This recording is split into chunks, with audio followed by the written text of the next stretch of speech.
The Tories' bombshell loss to the Liberal Democrats in the Chesham and Amersham by-election has sent shockwaves through the party.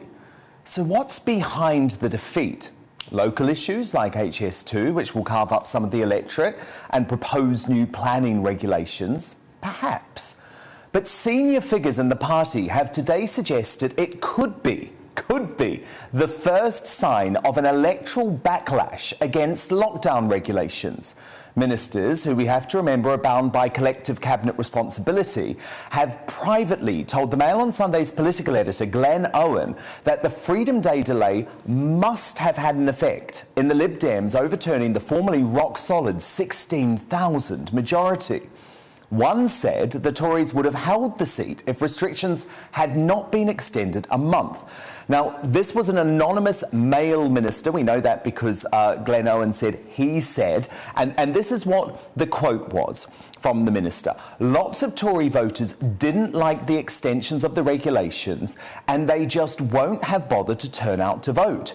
It was obviously Conservatives staying at home because the by-election was just a few days after it was announced they were being locked up for longer. Now, some senior party figures have been prepared to speak publicly. Former leader Ian Duncan-Smith said today, Boris Johnson's decision to postpone Freedom Day last week was undoubtedly one of the factors in Amersham and Chesham. There will be many people in that constituency whose livelihoods depend on the reopening and the economy getting back to work.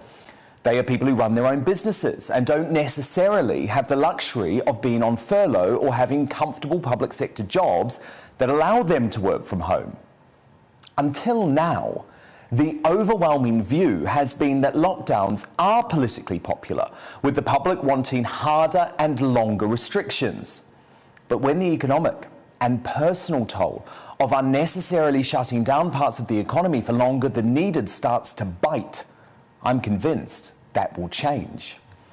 What's now undeniable is that there is rampant COVID hypocrisy when it comes to the behaviour of our leaders, given the restrictions they expect us mere mortals to follow.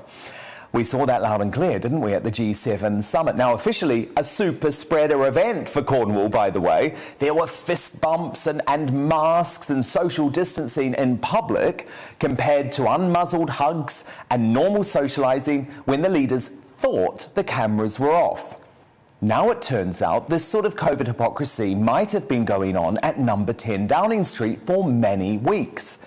The accusations have been made by the talk radio presenter and lockdown skeptic Julia Hartley-Brewer, who says she has received information from whistleblowers, including government ministers.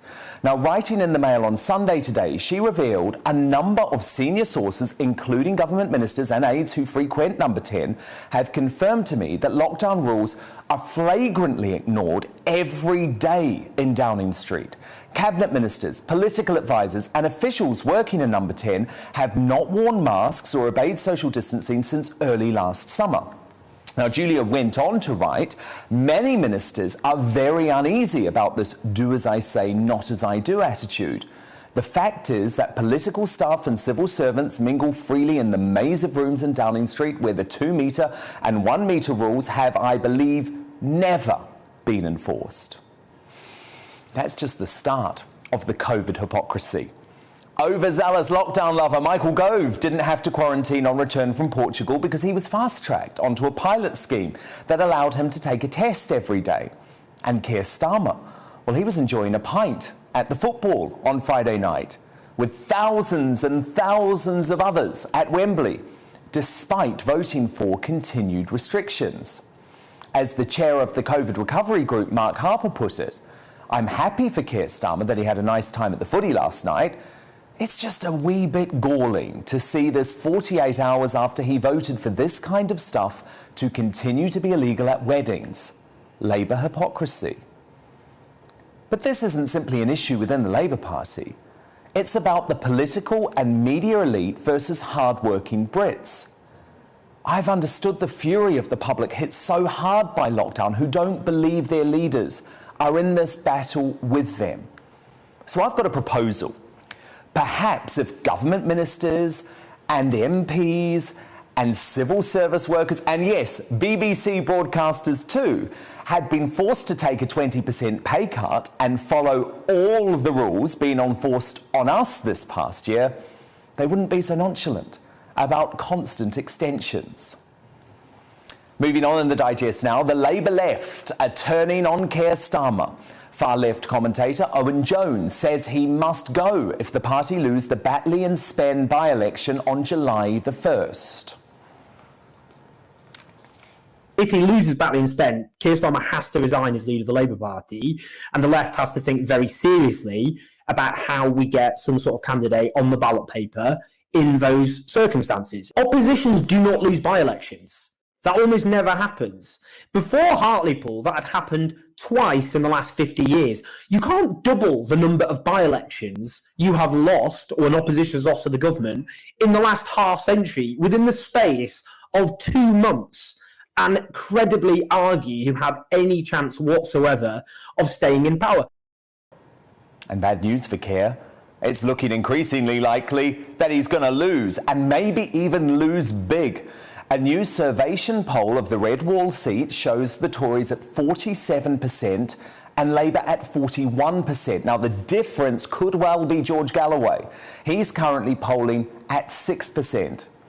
I can see another Labour civil war just around the corner. And finally, Harry and Meghan may not like it, but Prince Charles is right to change the royal rules so their son Archie doesn't become a prince. The heir to the throne is attempting to slim down the monarchy to save money and keep the public on side. If Harry and Meghan had stuck around in Britain to contribute to that cause, then maybe the decision would have seemed a little harsh. But by quitting to California to make millions, it was them who decided the only title Archie will receive is the Fresh Prince of Bel-Air.